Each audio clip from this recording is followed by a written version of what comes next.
When we were talking about industry analysis, we had the chance to look at Michael Porter's five forces model, where it determined industry profitability. Um, Factors such as threat of new entrants, bargaining power of suppliers, bargaining power of buyers, threat of substitutes, as well as rivalry among existing competitors. Porter also has a model where he looks at the strategies that companies pursue. And what he's done is he's broken it up into this little table here where you have a strategic advantage, okay, either cost or differentiation.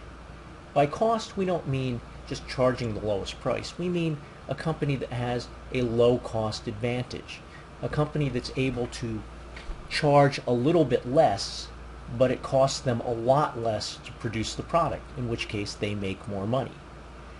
Another way to make money is to have a differentiation strategy. That is, it costs you more to provide better service or a better product, but you're able to charge more than that additional cost. The other part of the grid here is you have a strategic target. You can either have a broad target, that is essentially you target everybody. You're trying to sell goods and services to everybody. Or you may have a focused target where you don't try and sell to everybody, you try and sell to a specific group. So let's sort of think about companies that fit into these boxes here. For example, Walmart probably fits quite nicely into the broad cost category. They have a cost advantage. If you've read anything about Walmart, Walmart is very efficient with their inventories. In fact, I read once that their computer system is more sophisticated than the Pentagon. So what's protecting our country is less sophisticated than what's managing Walmart's inventories. By managing their inventory so effectively, they're able to keep their costs down and charge a little bit less. They have that slogan, always the low price, but they really aren't that cheap. They are cheap enough to be a little bit cheaper than their rivals, such as Target and Kmart, but they're not super cheap. But if it costs them $1 less to do it, and they're able to charge 20 cents less, they make an additional 80 cents. On the differentiation side, you're talking about companies that are trying to sell goods but charge a premium. Okay? Coca-Cola might be a good example. Coca-Cola would like to see every man, woman, child drinking their beverage.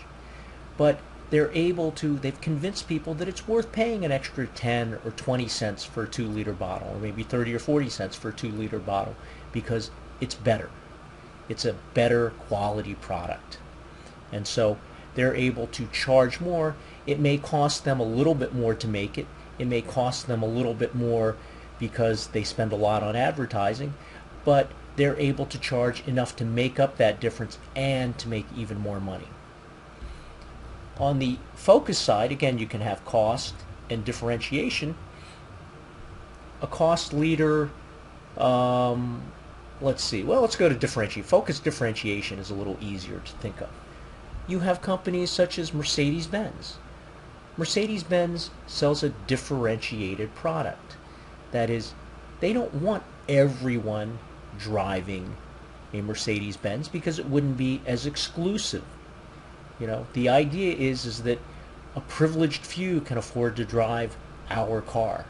So they have a focus. They have a target group that has higher income and is willing to pay $40,000 for a car, $50,000, $60,000 for a car.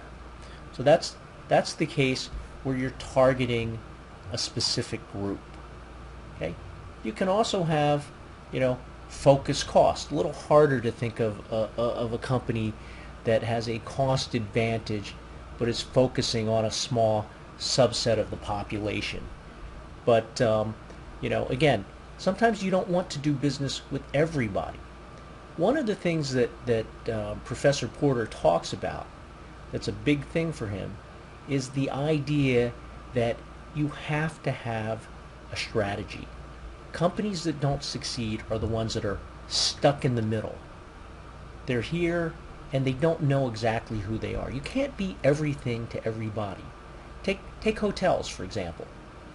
If you're the Ritz-Carlton, you have a differentiation strategy.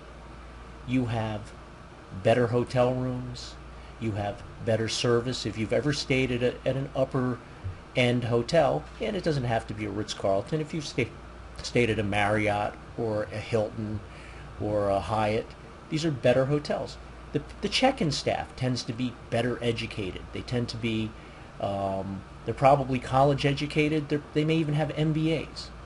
If you've stayed at a Red Roof Inn or someplace that's quite inexpensive, the rooms aren't as nice, the sheets aren't as nice, you don't get very good service, you have to carry in your own bags. The person at the front desk tends not to be as well educated. If there's a problem, they usually have to go back and get their manager to straighten it out. If you go to an upper scale hotel, usually those people are well educated, well trained, and they're given responsibility. Well, you have to pay them more.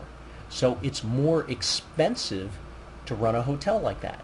You can't really have great service and a great product and be a low-cost provider, generally speaking. And if you try to be everything to everybody, you get stuck in the middle. Think about politicians.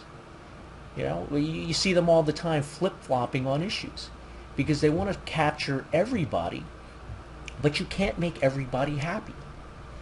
If you're for gun control, someone's going to be unhappy. If you're for guns, someone else is going to be unhappy. You can't really make everybody happy. People try.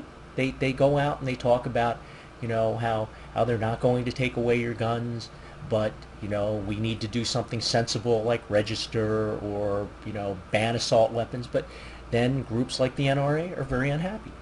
And this goes to all kinds of social issues. And in a business, you pretty much can't do everything. So it's important to pick something that you're good at.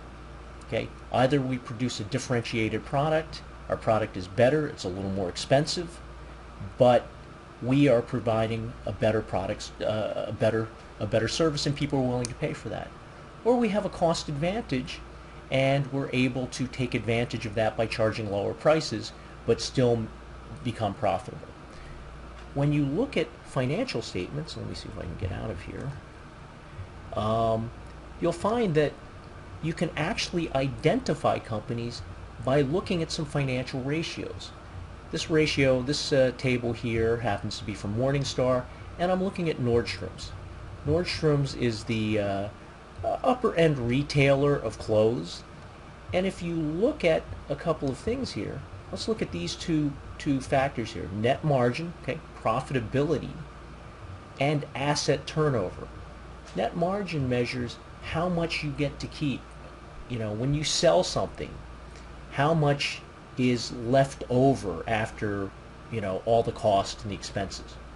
Now, a company that is a differentiator will tend to have higher profit margins because they're able to charge more.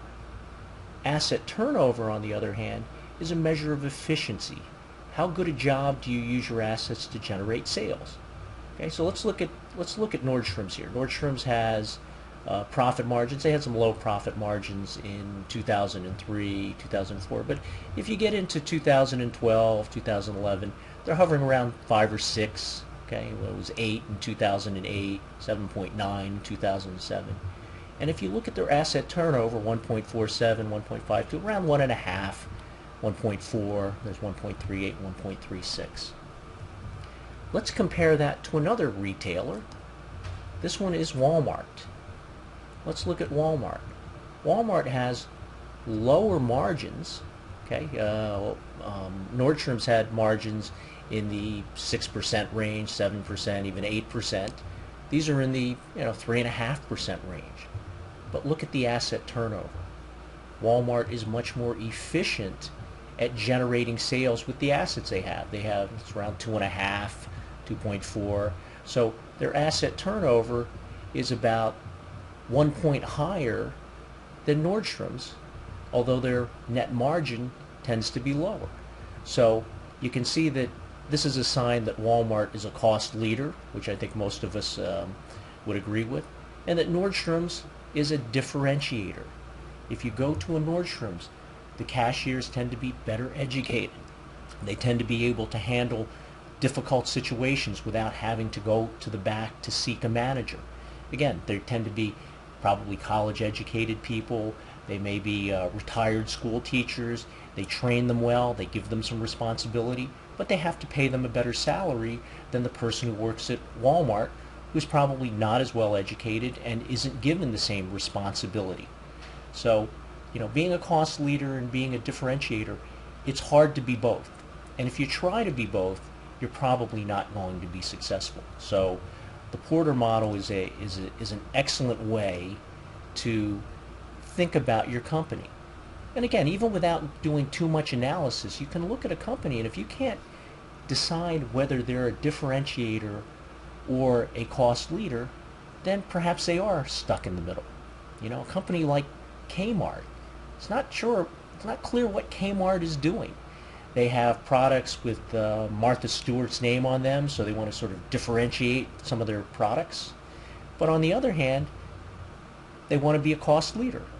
They're not particularly good either, and they've struggled compared to Walmart and Target. Target, on the other hand, although it is essentially a discount store and prices fairly competitively with Walmart, you'll find that they've done I think a better job of differentiation. If you go to their stores, they tend to be a little nicer. They have a designer, Michael Graves, who's designed all kinds of things from them, from toilet brushes to all kinds of things that are designed for them. And I think most people who've been to Target and to Walmart would agree that Target is a little bit more upscale than Walmart. So they're a little bit more in the differentiation range probably than Walmart. Okay, not as clear cut as Nordstrom's versus Walmart, but again, you can have success in a lot of different ways. You can be profitable in different ways, but you get into trouble when you don't know what it is you're trying to do. So when you're analyzing your company, take a look, try and think about, what is it my company does? Are they differentiating their product and charging more for it? Or do they charge a lower price because they actually have some cost advantage? And you'll find that this can be quite valuable in analyzing a company.